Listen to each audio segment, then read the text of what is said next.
Nipah പ്രതിരോധ പ്രവർത്തനങ്ങളിൽ വീഴ്ചയുണ്ടെന്ന പ്രതിപക്ഷത്തിന്റെ ആരോപണങ്ങൾക്കിടെ ആരോഗ്യമന്ത്രി കോഴിക്കോട്ടെത്തി. കലക്ടറേറ്റിൽ അല്പസമയത്തിനകം അടിയന്തര യോഗം ചേരും. വിബീഷ് KT വിശദാംശങ്ങളുമായി. വിബീഷ്, ആരോഗ്യമന്ത്രി കോഴിക്കോട്ടെത്തിയിരിക്കുന്നു.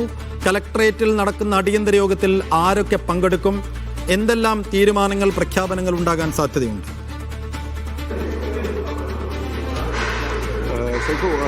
കോഴിക്കോട് കലക്ടറേറ്റിൽ ആരോഗ്യമന്ത്രി കെ മുരളീധരന്റെ അധ്യക്ഷതയിലുള്ള നിപ അവലോകന യോഗം ഏതാനും നിമിഷങ്ങൾക്കകം തുടങ്ങിക്കഴിഞ്ഞു.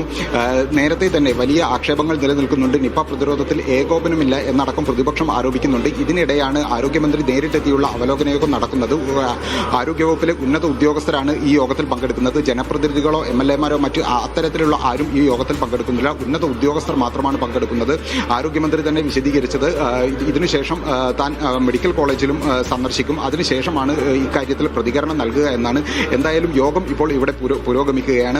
കഴിഞ്ഞ ദിവസങ്ങളിൽ പ്രതിപക്ഷവും അതുപോലെ തന്നെ CPM അടക്കമുള്ള സംഘടനകൾ പരസ്യ പ്രതിഷേധവുമായി രംഗത്തെത്തിയിരുന്നു. നിപ പ്രതിരോധത്തിലെ ഏകോപനമില്ലാതെയാണ് വകുപ്പുകൾ പ്രവർത്തിക്കുന്നത്. കോഴിക്കോടിന് DMO പോലുമില്ല. കുറെ കാലമായിട്ട് DMO നമുക്കറിയാം മെയ് 31 റിട്ടയർ ചെയ്തതാണ്. അതിനുശേഷം നിപ പോലുള്ള വലിയൊരു രോഗം പടർന്നു പിടിക്കാൻ സാധ്യതയുള്ള രോഗം നിലനിൽക്കുമ്പോൾ ആരോഗ്യ വകുപ്പിന് തന്നെ നേതൃത്വം നൽകുന്ന DMO പോലും ഇല്ലാത്തത് വലിയ പ്രതിസന്ധിയാണ് എന്നടക്കം പ്രതിപക്ഷം ആരോപിച്ചിരുന്നു. മാത്രമല്ല നിപ റിപ്പോർട്ട് ചെയ്ത രാമനാട്ടുകര പ്രദേശം ഉൾക്കൊള്ളുന്ന സ്ഥലം MLA കൂടിയായ PA മുഹമ്മദ് റിയാസ് നിപ പ്രതിരോധത്തിന്റെ കൺട്രോൾ റൂമിലെത്തി പ്രതിഷേധിക്കുന്ന സാഹചര്യം വരെ ഉണ്ടായി. ഈ ഒരു അവസ്ഥയിലാണ് ആരോഗ്യമന്ത്രി തന്നെ നേരിട്ടെത്തി കാര്യങ്ങൾ വിശദീകരിക്കാനും പ്രവർത്തനത്തിന് നേതൃത്വം നൽകാനും എത്തിയിരിക്കുന്നത്. ഇപ്പോൾ യോഗം പുരോഗമിക്കുകയാണ്. സൈഫോ.